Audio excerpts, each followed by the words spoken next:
Pain was my first language. Before I learned to read, before I could spell my name, I learned how to breathe through the ache that lived in my bones. It would come like weather, sudden, uninvited, endless.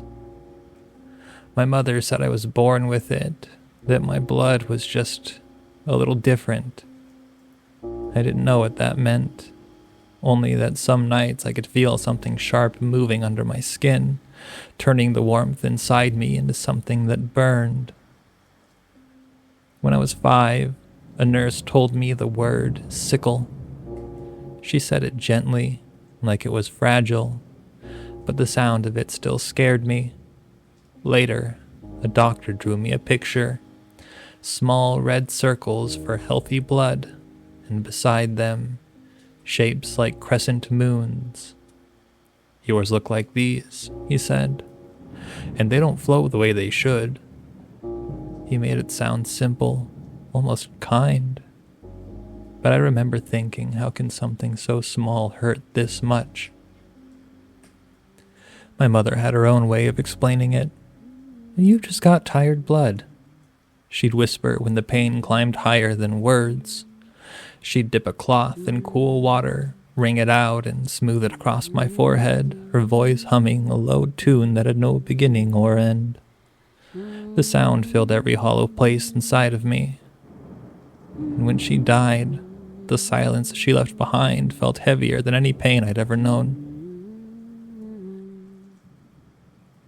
After the accident, my father took us north. He said the air would be cleaner there and that it would help. I think he just needed somewhere that the world couldn't reach him. The cabin he found sat on a hill surrounded by pines that leaned closer together, their tops shivering even when the wind was still. Inside, the walls smelt of resin and damp smoke. I used to trace the knots in the woods until my fingers ached, pretending they were constellations. At first he kept a rhythm, coffee every morning, fire every night, pills laid out neatly on the table. But slowly the rhythm thinned. He'd pour water into the kettle and never light the stove. He'd light a cigarette and forget it burning. When I spoke, his eyes followed my lips but not my words. He said he was just tired. Always that, just tired. But I know it was something else. Years later, when I became a therapist, I learned how the mind can close itself to survive. There's a part of the nervous system, the dorsal vagal complex, that takes over when pain or fear lasts too long, when trauma is too present or abuse too frequent. It slows the body, dulls the emotions, numbs the memory. It's meant to protect us, but it also steals us from ourselves. And that's what I saw happening to him. He didn't vanish all at once. He dimmed. His voice lost its temperature, his hands hovered over tasks he couldn't quite finish. Sometimes he'd look at the radio long after the music stopped, as if listening to something only he could hear. You want me to turn it off? I asked once. He blinked, slow. No, it keeps me company. He forgot little things, where he'd set his mug, the day of the week, whether he'd eaten. He never forgot me, not fully. He just forgot what it meant to be my father. And that winter, the silence in the house grew teeth. The walls groaned. The light from the fire reached halfway across the floor and then gave up. And for the first time, I realized that the only living thing still watching me was the forest beyond the glass. The forest was the only place that didn't treat me like I was fragile. Inside the house, every movement was measured, every sound, breath. Something to be careful with, but out there, under those trees, my body forgot it was supposed to hurt. The first time I noticed it, I thought it was a trick. I wandered past the creak, through a stretch of ferns that brushed my knees, and I realized I wasn't limping. The ache that lived in my legs, the deep, gnawing pull that never really went away, had softened into nothing. I bent down to touch the moss, expecting the sharp pulse in my bones to flare up, but it didn't. My joints felt light. The breath didn't scrape against my ribs. It was like the forest had reached inside me and turned down the volume of my body. I started testing it, running small circles between the trees, jumping from rock to rock across the stream. The sound of my shoes splashing against the water startled a flock of birds, and when they scattered, I laughed. I really laughed. The kind that rises up before you can stop it. I don't think I'd ever done that before. Back home, I was a sick kid, the one who stayed inside while the other boys rode their bikes down the long sunlit streets. I'd watch them from the window, imagining what it felt like to move without fear. But in the woods, I didn't have to imagine. My legs were my own again. My lungs worked like they remembered how. Sometimes I'd close my eyes and stretch my arms out, letting the wind push against me. I'd pretend I was one of those kids on TV, the kids that ran through sprinklers and came home muddy, too busy being alive to think about it. Out there I could pretend long enough that pretending became real. I'd stay until the shadows grew long and the air turned damp, until my shirt clung to my back and the chill settled in. Then, just when I thought I should turn back, I'd feel it, a faint stirring in the air, a shift, not the wind, not quite, something more deliberate. It wasn't frightening. If anything, it felt like the forest was breathing with me. Each exhale I let go came back through the branches as a sigh, as if the trees themselves were easing into the rhythm of my lungs. I'd whisper thank you without knowing why. And maybe that's when it started watching me. I mean, not as a threat, but as something curious, something alive that could finally move without pain. A winter came heavy that year. The snow fell without sound, piling against the cabin windows until the world outside turned white and still. Inside, everything smelled faintly of smoke, the scent of an iron stove and the damp wool of our coats drying by the fire. We ate in silence most nights. I'd sit across from him and watch the light of the fire dance across his face, catching on the small creases around his eyes. He looked older in winter, like the season was made just to rest on him. That night I made soup. I was proud of it. The potatoes, onions, the last of the herbs we had dried in the windowsill in September. He spooned at it slowly, the way he did every now and again. His hands had begun to tremble a little, and he moved carefully, as if he might break the moment by breathing too hard. I tried to fill the silence. Do you think Mom would have liked it here? He smiled faintly. Your mom could have loved it anywhere. And for a while, that was enough. The fire crackled, the wind pressed against the walls, and I thought maybe we were okay again. Then, after a long pause, he said, "It's hard sometimes." His voice was so low that I almost missed it. I looked up, waiting for him to say more, but he kept staring at his bowl. "What's hard?" I asked. He set his spoon down, the metal clinking softly against the rim. "Living," he said, waking up and remembering to keep doing it. He said it gently, like he wasn't talking to me, like he was just thinking out loud, but the words filled the room. For a moment, he seemed to realize what he'd said. His eyes flicked to mine, soft with regret. I don't mean," he started, but he stopped. "I'm just tired." He tried to smile again, but it didn't reach his eyes. He went back to his soup, pretending to eat, but I couldn't move. I just watched him, my chest tight in a way that didn't have anything to do with sickle cell. When the fire sank to embers, I got up quietly and went to the door.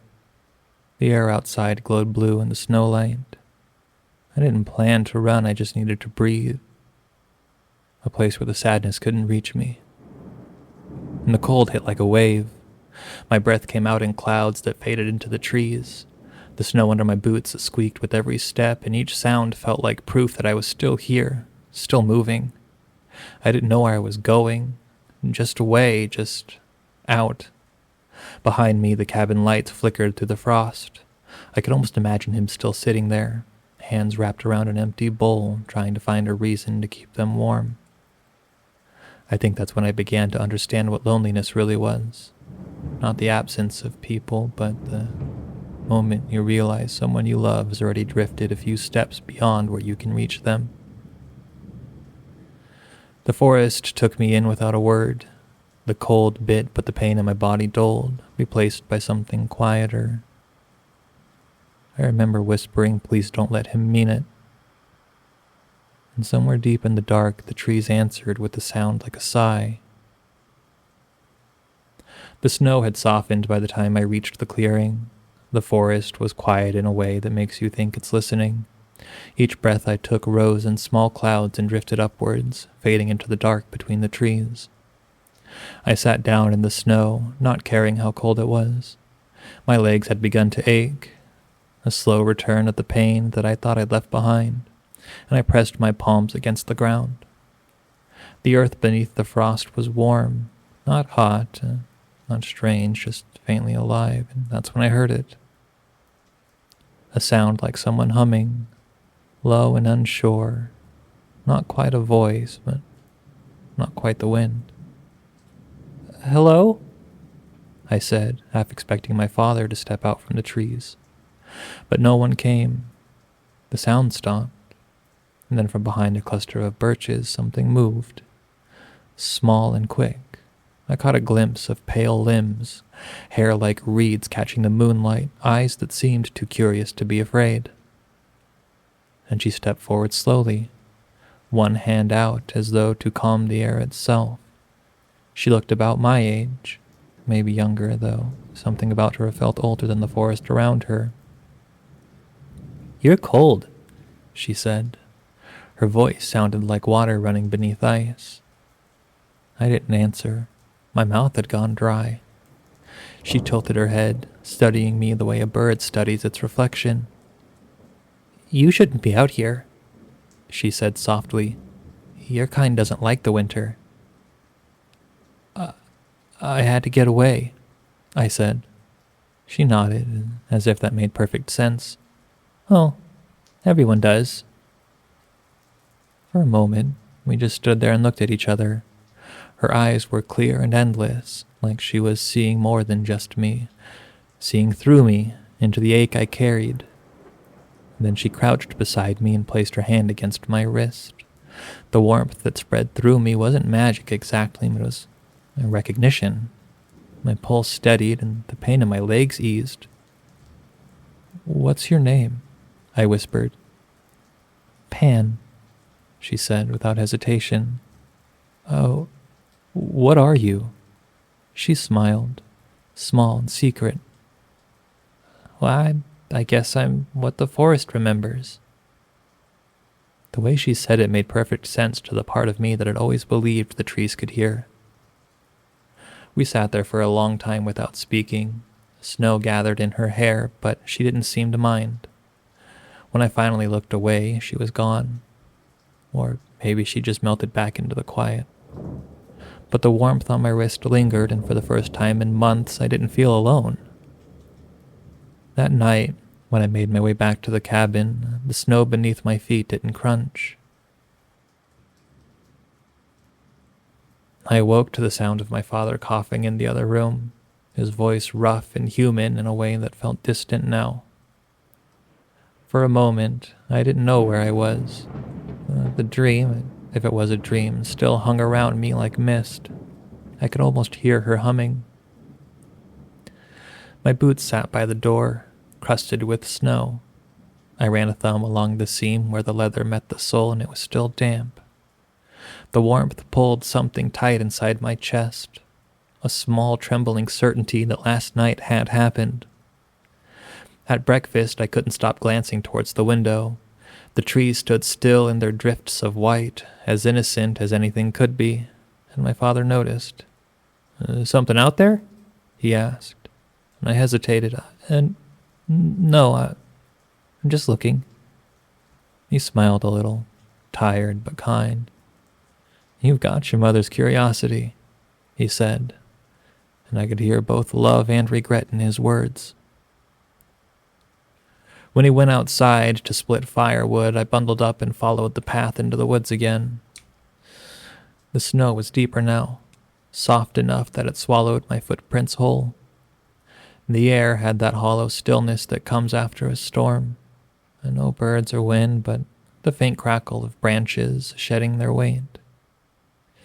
I found the clearing easily. It looked ordinary in the daylight, but smaller somehow, the kind of place you'd walk past without noticing. I stood there for a long time, feeling ridiculous, but then I saw it, pressed into the snow beside where I'd sat the night before. No, it wasn't footprints or anything, not quite. It looked like the imprint of a hand, delicate and too long-fingered, the shape already softened in the sun. In the center, a perfect circle of melted ice glistened like a drop of glass. "Pan," I whispered, just to see if the name still fit the air. A breeze moved through the trees in answer, though the branches didn't sway. A few flakes drifted down from nowhere and landed on my sleeve, then vanished before they could melt. I couldn't explain it, but I smiled anyway. And for the rest of the day, I couldn't focus on anything else. While my father napped by the fire, I sat near the window with my sketchbook, trying to draw what I remembered. Her eyes and her hair, the way her voice had curved around words. But the lines came out wrong. Every attempt made her look too human, too defined. She'd been softer than that, more like the shape of a thought. As dusk fell, I caught my reflection in the glass. My cheeks were flushed, my eyes bright, and in a way they hadn't been in months. I looked almost healthy. That night I lay awake listening to the wind move through the pines, wondering if she was out there, listening back. The next time I saw Pan, the sky was bright with winter sun, all silver and white. I'd followed the sound of water through the trees until it reached the creek again, a thin, glinting ribbon threading through the snow. She was already there, crouching by the edge, tracing circles in the ice with her fingertip. When she looked up and saw me, her face lit like the world had just remembered color. "You came back," she said, voice bright, almost musical. She ran toward me, her bare feet whispering against the frost, stopping just close enough that I could feel the warmth radiating from her skin. "You're real," I said. She laughed, a soft ringing sound that reminded me of wind chimes in summer. "I told you I was." "You thought you dreamt me, didn't you?" Maybe, I admitted. Her grin widened. "Then maybe you're dreaming now." She twirled once, hair spilling around her like liquid light, and then stopped to study me. "You look different today." "Yeah? How?" "Alive," she said simply.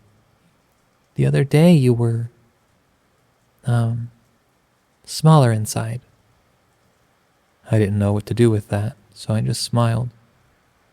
"I guess I just feel better out here." "Maybe it's because you belong out here," she replied, crouching again. "This place likes you. I could feel it."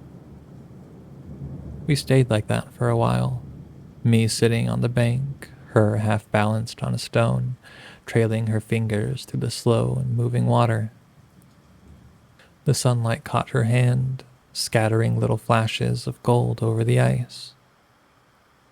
I don't know why I said it, but the words slipped out anyway. My dad's not doing so well." Pan looked up, her expression curious. "Is he sick?" "No, not exactly," I said.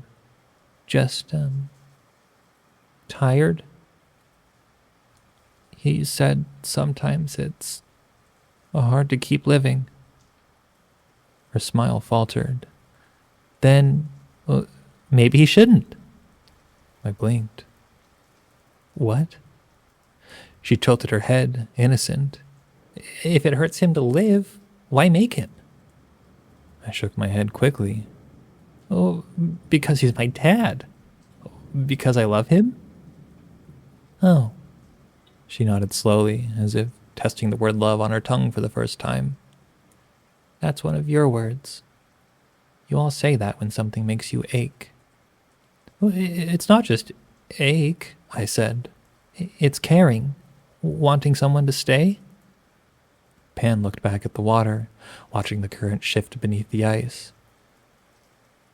Things don't stay, she said softly. But they do change. They return.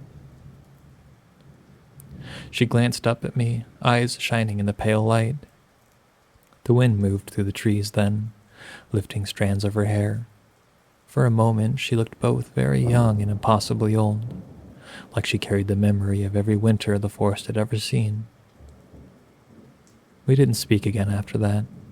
She stayed by the water, humming under her breath, and I sat watching her reflection break and reform with each ripple. When I finally stood to leave, she looked up at me and smiled again, bright and sudden. Come back tomorrow, she said. I want to show you something. And I promised I would, and I meant it. Even then, even with the ache in my chest still raw, I knew I'd come back. And by the time I'd reached the cabin, dusk had settled over the trees. The windows glowed faintly in the firelight, the soft gold halo against the blue of the snow. Smoke curled up from the chimney, thin and uncertain, but there. When I opened the door, the warmth hit me like a wave. My father was sitting by the stove, his shoulders hunched, his hands folded tight against his lap. He looked up when I stepped inside, and for a heartbeat, neither of us said anything. But then he exhaled, long and shaky, like he'd been holding his breath since I left. Hey, kiddo, he said, voice rough. You gave me a scare. I didn't mean to. He nodded, eyes glimmering in the light. I know, I'm just, He trailed off, running a hand through his hair. Look, I shouldn't have said what I said the other night. I set my boots by the door and crossed the room. The fire crackled softly between us. I know you didn't mean it, I said. And he shook his head, eyes fixed on the floor. It doesn't matter. You shouldn't have to hear your old man talk like that. You've already got enough to carry. He reached for me then, slow and hesitant, like he was unsure if he was allowed. I stepped closer and he pulled me in. His arms wrapped around me, strong but trembling, and for the first time in months, I felt the solid weight of him, the familiar scent of wood smoke and coffee grounding me in a way that nothing else could. I miss her, he whispered. Me too. And we stood like that for a long time, the fire popping gently beside us, the snow melting from my coat onto the floorboards.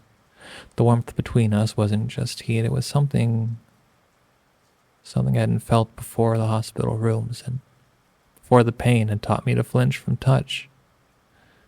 When he finally pulled back, his eyes looked clearer, tired but real. Let's get you something to eat, he said. We shared soup again, this time without the silence pressing down on us. The world outside was still heavy with snow, but inside it felt lighter, as if the house itself had taken a deep breath. That night, as I lay in bed, I thought of Pan's voice, bright, eager, and promising to show me something tomorrow. I wondered what she could mean.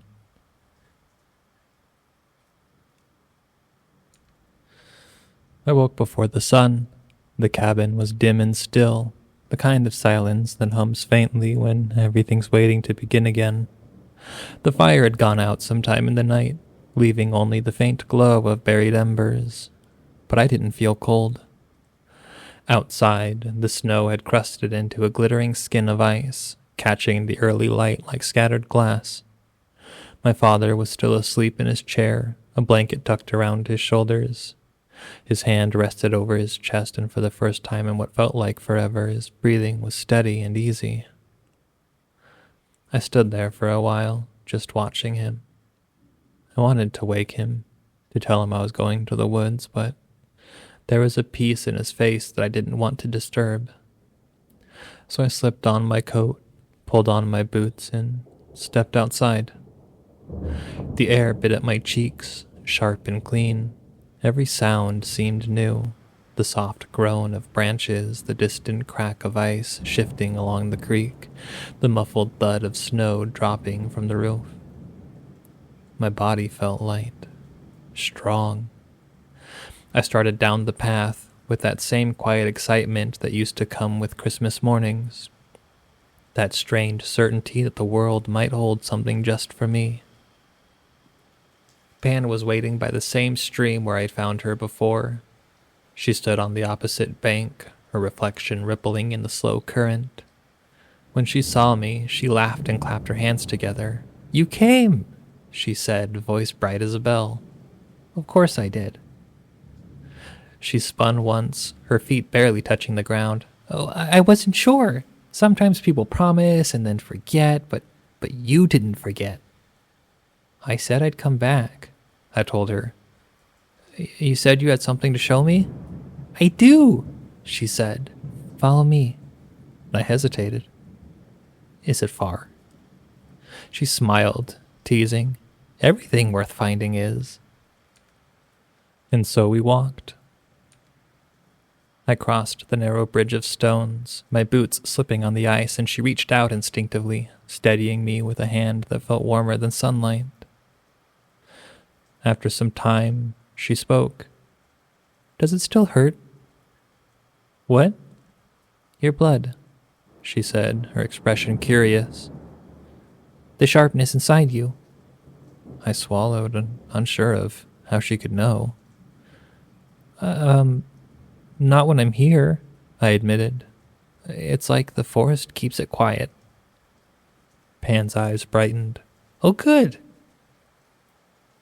Then maybe you're beginning to hear it." "Hear what?" "The way the world mends itself," she said softly. "It's what I wanted to show you."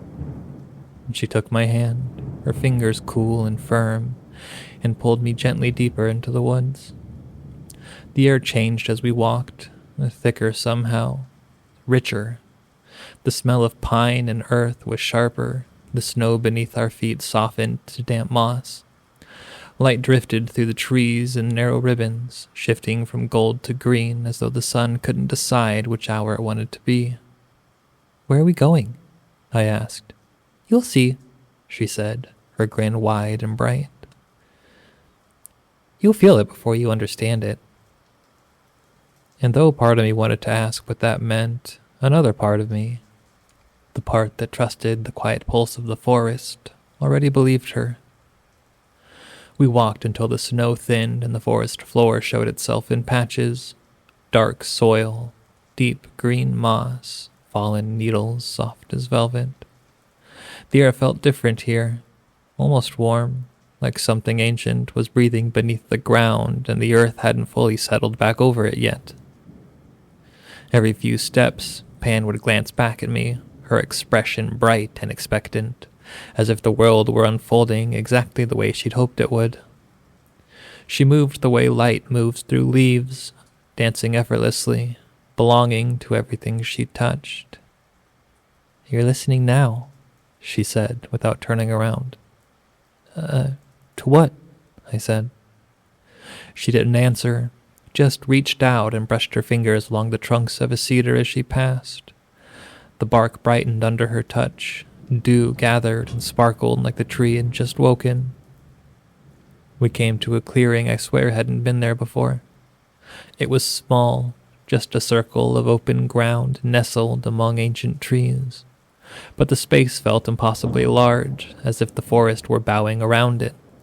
Light pooled here in soft gold, though the sky above was silver and still. Pan stepped into the center and motioned for me to follow. "Stand here," she said. I did. The moment my boots touched the ground, something stirred beneath my feet, a slow and steady thrum like the world had a heartbeat. It traveled up through my legs and into my spine, settling warm and heavy in my chest. And for a breath, I forgot my own body, forgot the constant tension in my muscles, forgot that my blood had ever been sharp. The pain didn't just fade, it unwound, it dissolved, like warmth melting frost. My knees almost buckled. "Pan!" And she watched me closely, her eyes shining. "I told you," she whispered. "You feel it before you understand it." "What is this?" My voice trembled. She knelt, placing both palms on the earth. "A remembering," she said. "This place knows how to mend things." The heartbeat, forest or earth or something bigger, pulsed again under me, steady and patient, like it had all the time in the world to wait for me to hear it properly. A thought rose inside me, unbidden. I could live here. I could grow here. I could belong here. Pan's gaze softened, almost tender. "You could," she murmured. I didn't realize I'd spoken out loud until then. I swallowed. "Will it fix me?" Her expression changed, not sadness, something older, a knowledge that sat beyond words. "It isn't about fixing," she said gently. "The forest doesn't break things apart the way your world does. It teaches them how to be whole where they already are." I didn't understand, not fully, but I felt it, this quiet, steady promise humming beneath my feet. And for the first time in my life, the ache I'd carried since birth wasn't just quiet. It was gone. And in its absence, I felt something I didn't recognize at first. It wasn't relief or peace, but a hunger for more. For this, or a life where my body wasn't a cage. Pan stood beside me and took my hand. Her skin was warm as breath. "Tomorrow," she whispered, voice bright with possibility, "I'll show you where it begins." I used to think the forest was only a place, a stretch of earth and trees where the air ran thicker, where light bent into itself. But now, looking back, I think it was more than that. It was alive in a way that people aren't allowed to be. There are moments in life that they leave a taste in you, not a memory and not a dream, but something deeper, lodged beneath language. That day in the clearing was one of them. Sometimes even now I can feel it if I'm still enough. That heartbeat under the world, slow and patient, like the earth remembering its first breath. And I've tried to explain it to myself 100 different ways. Faith, hallucinations, or wishful thinking, but none of them fit. It wasn't just beauty or discomfort. It was intimacy. The kind that makes you feel seen by something that doesn't need to be understood. You don't need to understand it for it to love you. Pan told me once that the forest doesn't fix broken things, it teaches them how to live as they are. I didn't understand it then, and I still don't. I mean, not completely, but I think about it when I wake from dreams that smell like pine and snow. I think about it when pain visits and leaves again, uninvited but familiar. Sometimes when the world goes quiet enough, I swear I can still feel her hand in mine. We walked until the trees grew taller than sound. The light thinned into threads between their trunks, and mist began to pool low on the ground. Somewhere far off, water dipped in slow rhythm. Pan was ahead of me, spinning in slow circles as she walked. The hem of her hair brushed her shoulders like the flicker of moonlight. She didn't seem to get tired, and didn't shiver, and didn't notice the cold reddening my hands. "Where are we going?" I asked again, and she turned, grinning. Well, we're already there." And the space around us looked no different than the miles we had already crossed. But when she knelt and pressed her ear to the soil, I heard it too, the low thrumming pulse of the earth. "Do you hear it?" she whispered. "Yeah." "That's the forest thinking," she said. "Every root has a thought, every rock listens." And I crouched beside her. "What's it thinking about?" "Everything," she said, like that was obvious. "What's born, what dies, what falls apart, and what regrows." The mist thickened and the air turned blue and cold. My breath rose in white ribbons catching the last of daylight. A quiet panic crept in, the kind that hums beneath the ribs when you know home is too far to reach before dark. "I should go," I said, and Pan didn't move. "Why?" "It's getting late. My dad will worry." And she blinked at me, puzzled. "Worry?" "If I'm gone too long, he'll come look for me." And her head tilted. "Then he will walk, and then he'll stop walking, and then he'll rest, and then he'll walk some more." And that's not what I mean. I wrapped my arms around myself. "He'll be scared." Pan frowned slightly, the first hint of confusion I'd seen on her face. "Scared of what?" "Of losing me." She thought about that for a long time. "But you aren't lost, you're here." I almost laughed, not because it was funny, but because I didn't know how else to answer. "People get lost when they don't come home," I said.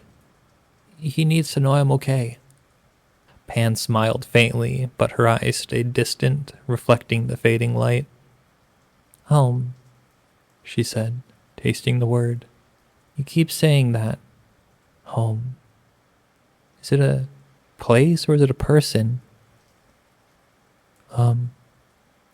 Both, I think." She stood, brushing the snow from her knees. She reached out and touched my shoulder, the motion gentle but strangely formal, like she was following a script that she didn't quite understand. "Then go. But you'll come back. You always do." The certainty in her voice was unsettling. I nodded, even though a part of me wanted to stay, to fall asleep here in the warm, humming quiet and wake to a world that didn't need clocks or fear or pain or medication. But when I turned to leave, I felt the weight of her gaze, and something in it wasn't childlike anymore.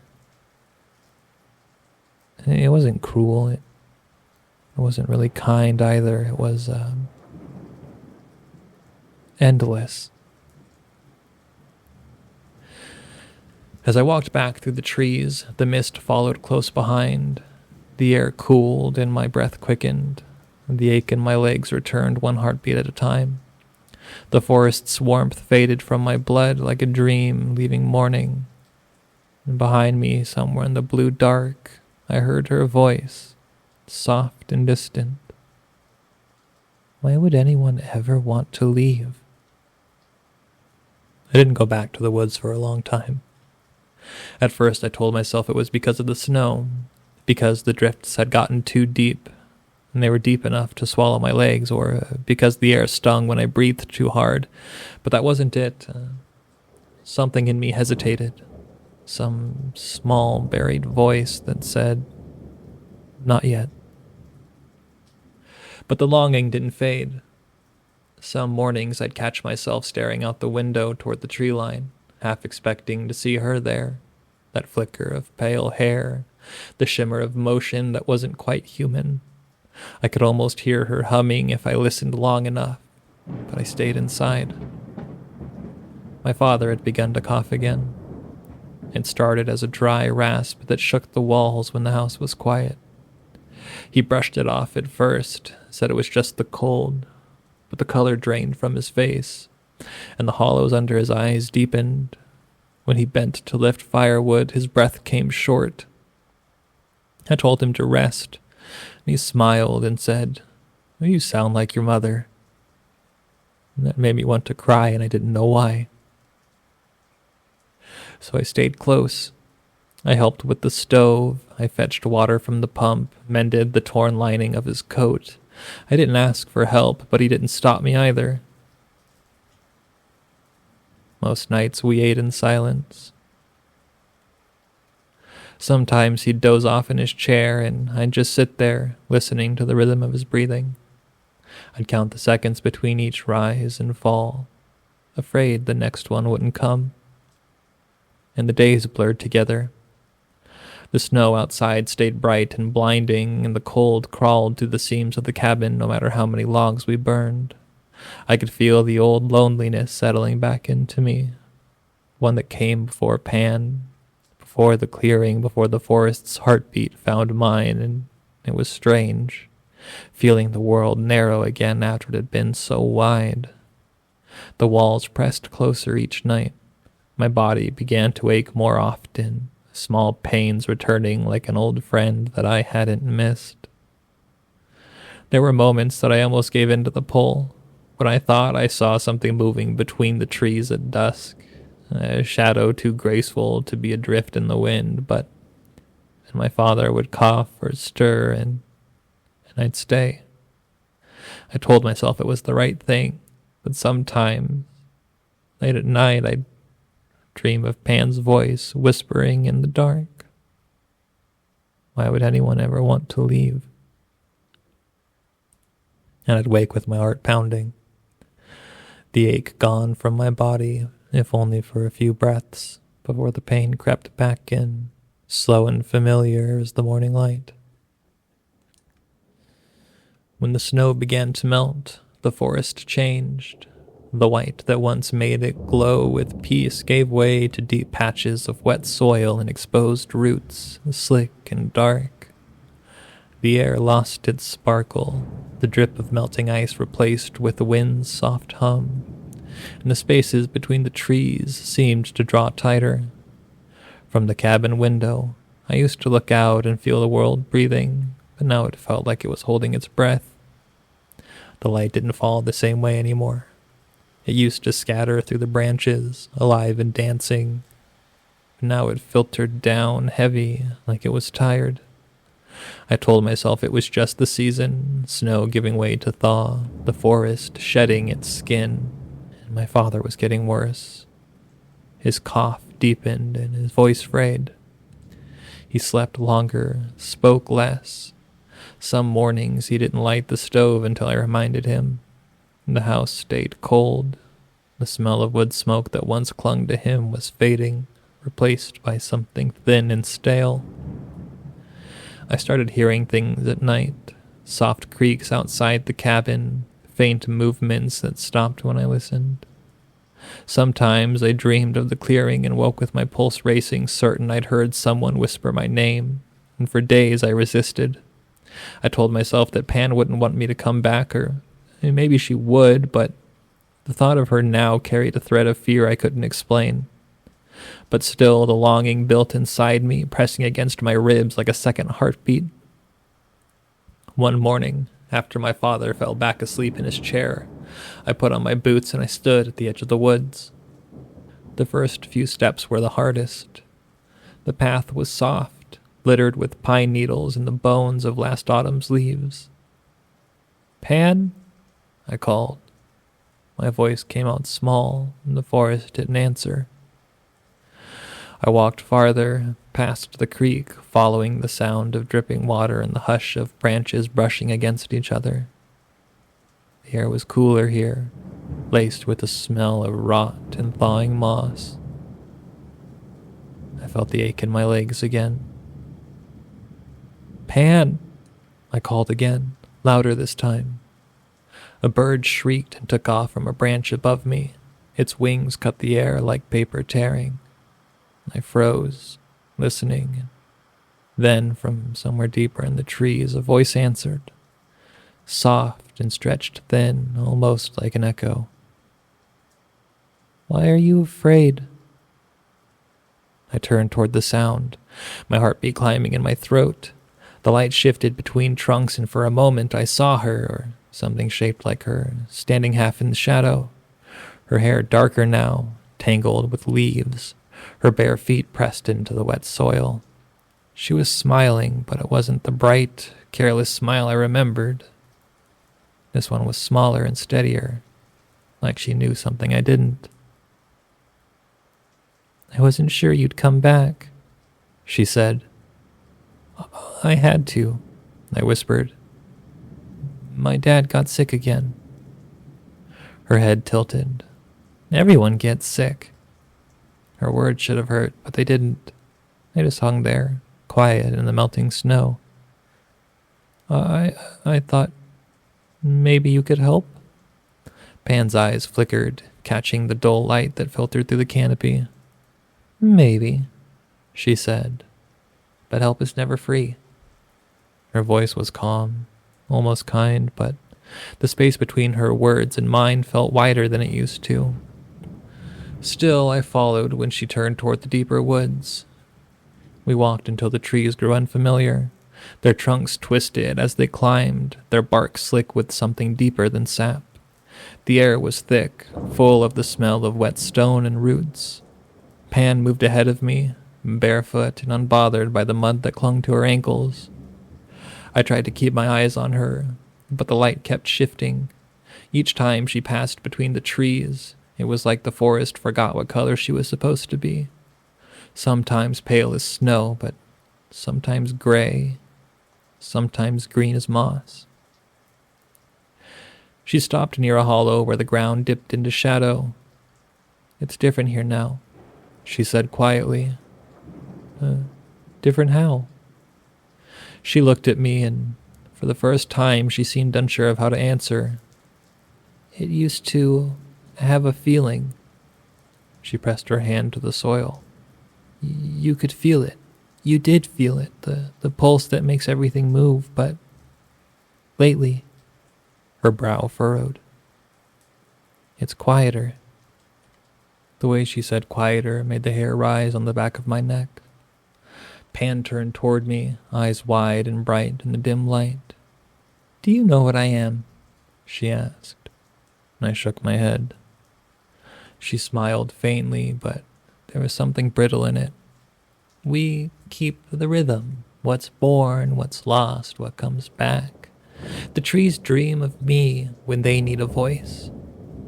"Then why is it so still now?" I asked. Pan looked past me into the dark where the mist moved like breath. "Because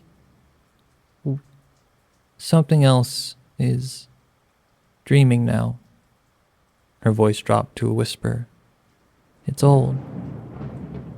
Older than me. Older than these roots. It sleeps beneath everything, and when it stirs, the forest forgets how to breathe." She crouched by the hollow again, tracing the wet soil with one finger. "You have felt it before. The pain that wakes for no reason, the tiredness that isn't yours. That's where it begins." My stomach turned cold. "You mean my sickness?" Pan glanced up, eyes narrowing slightly, inquisitive. "It touches everything that tries to live too long," she said. Even you. The silence between us deepened. I wanted to ask her where it was. What thing could frighten something like her, like an entire forest, but the question died in my throat. But instead I said, "Can it be stopped?" And Pan looked back at the hollow. The earth was darker than the rest, as if it drank light. "Maybe," she said, "but nothing ends here. It'll only change shape." A chill slid through the clearing then, subtle and deliberate, carrying a smell like rain on iron. The forest shifted, a creak of roots, a low, distant groan, the sound of something ancient turning in its sleep. Pan stood, her face unreadable. "You should go back soon," she said. "It's starting to notice you." "What is?" She turned away. "The thing that remembers hunger." I followed her gaze into the hollow, and for a heartbeat, I thought I saw it. Not a shape, the faint sense of depth that shouldn't have been there, as if the ground had opened its eye. Pan touched my wrist, and the warmth from her skin steadied me. "Don't come here alone again," she whispered. Her voice was gentle and still kind, but now I could hear fear in it.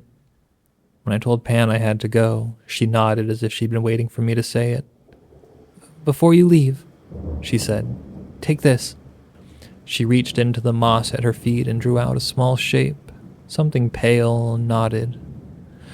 At first I thought it was carved wood, but when I looked closer, I saw it was veins of living sap pulsing faintly inside.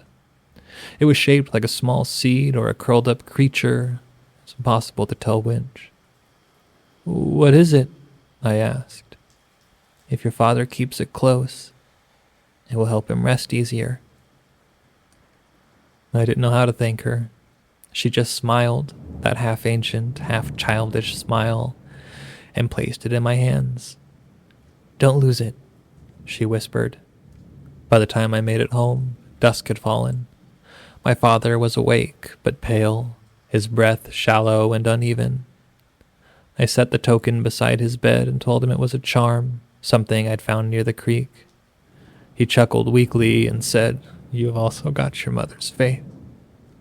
That night, he slept through without coughing. In the morning, he ate more than he had in days. The color returned faintly to his cheeks. But something else began to change too. It started small. When I washed my hands, the water clung to my skin longer than it should have, beating like rain on wax.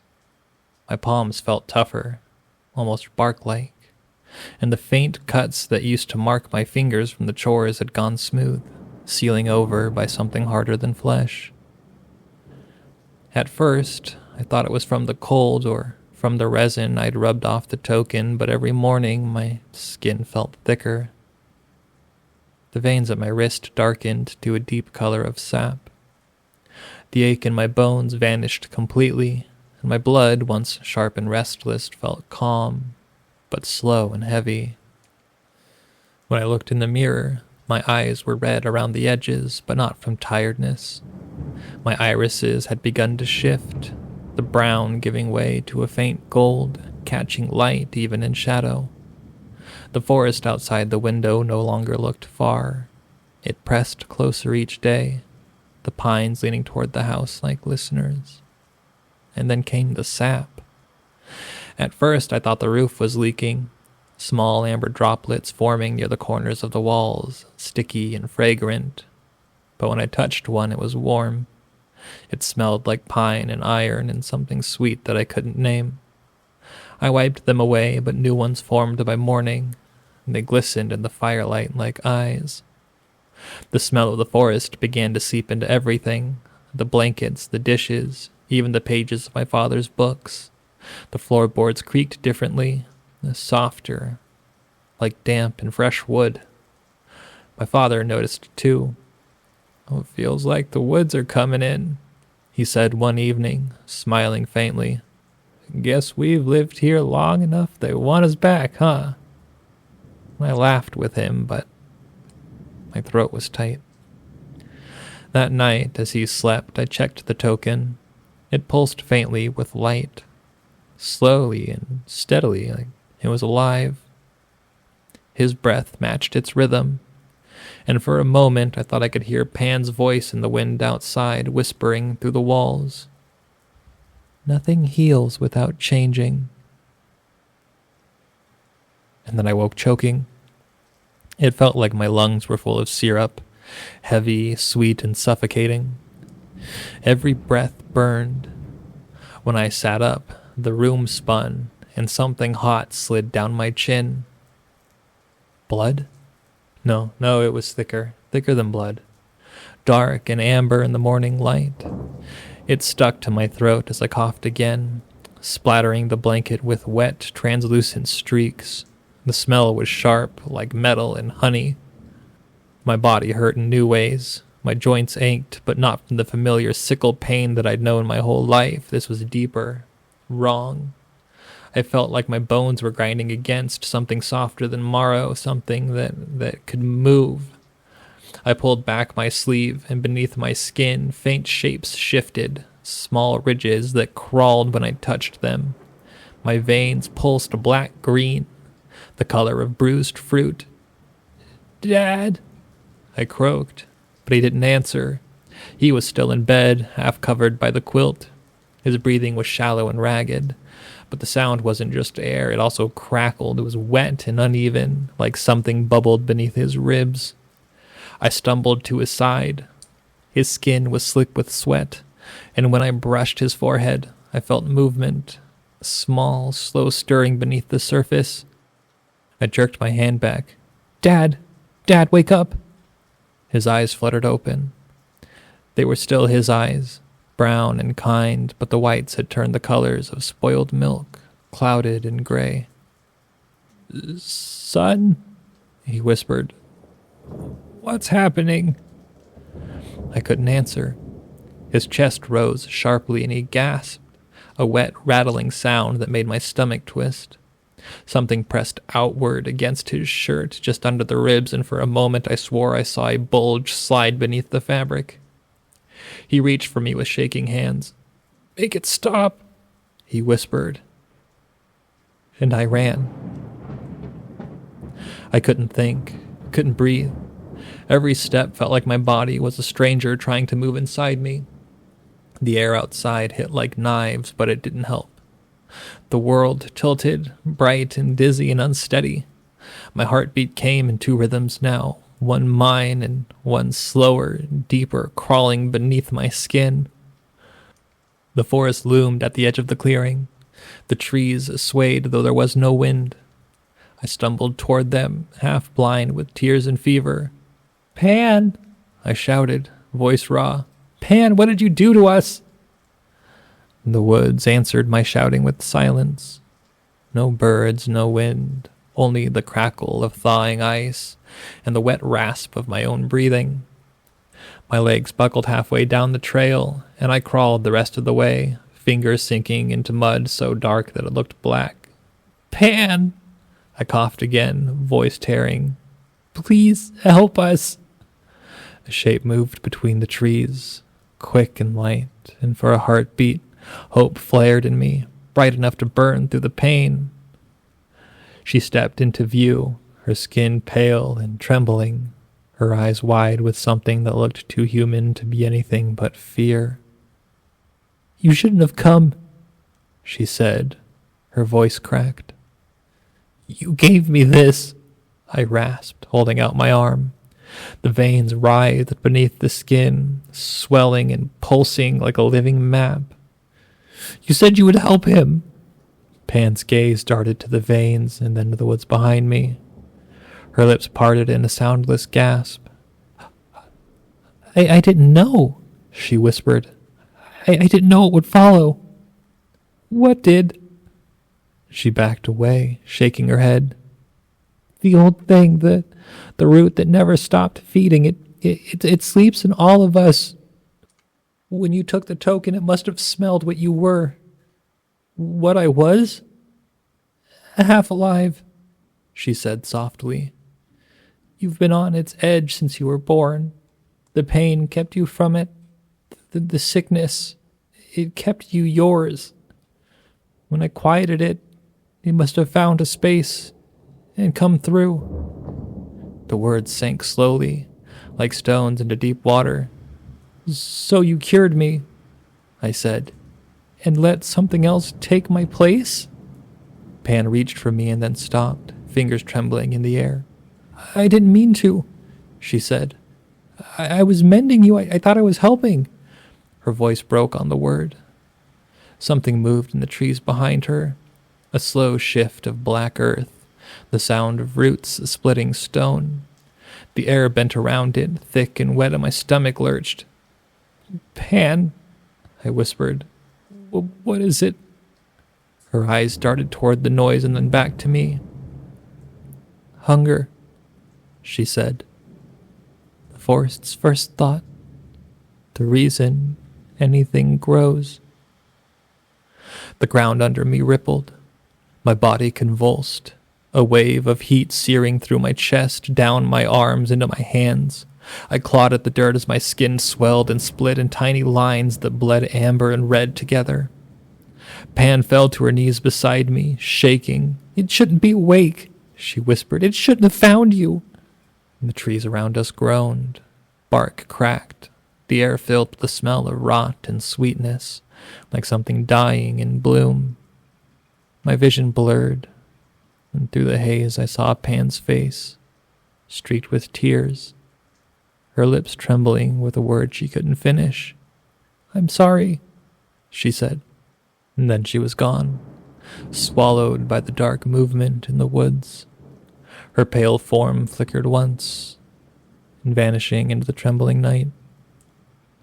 I was alone with the sound, that deep, wet breathing, and somewhere beneath me, the earth exhaled. In one moment I was on my knees, the next I was on my back, staring up at a sky that couldn't stop moving. The clouds churned too fast, smeared into long white streaks that spun like water down the drain. Every breath burned. My chest felt heavy, thick. I clawed at my shirt until it tore open, and I found my ribs moving. Not rising or falling, moving like waving fingers. The world was hot and cold at the same time.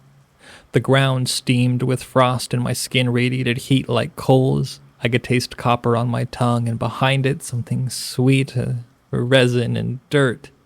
When I tried to sit up, my muscles spasmed, my back arched, my spine crackling like wet wood. I screamed, but the sound came out strangled, too low, like it belonged to someone else. My vision split. One eye saw the clearing, while the other saw something beneath it, a dark hollow, veins of light crawling through the mud, shapes writhing in the soil, unborn things. My veins answered them. Each pulse sent a wave of fire through my body, and with it came images that weren't mine, flashes of roots drinking blood, of bones blooming like flowers, of Pan standing in the darkness, her hands pressed against the moving wall of earth. I tried to call out her name, but my jaw locked halfway open. My teeth hurt, my gums felt so soft. When I touched my mouth, I felt movement, something slick shifting beneath the surface, and I coughed again, and a clump of dark fluid spilled out. It moved when it hit the ground, and the smell hit next. The raw sap, that iron smell, and the rot. I gagged, but nothing more came out. The stuff twitched once and then melted into the soil, disappearing as though it had always belonged there. My body was no longer mine. It twitched and shook in uneven rhythms, one heartbeat out of time with itself. I could feel my blood trying to slow down, to sync with something deeper. The sound wasn't just in my chest anymore. It came from below and from the ground, calling me downward. Rest, the voice said. But it wasn't Pan's, it wasn't human, it was a deep and old sound. You were made to return. I rolled onto my stomach, dragging myself through the mud. My fingernails peeled back from my hands, and a dark liquid oozed from beneath them. My body left streaks behind me, red and brown and black. I didn't know where I was going, only that if I stopped, I'd sink. And the forest bent closer, branches creaking, and leaned. The light dimmed until all I could see were faint shapes, eyes maybe, hundreds of them, low to the ground and watching. And then, through the blur of heat and noise, I saw a flicker of movement, pale and familiar. Pan.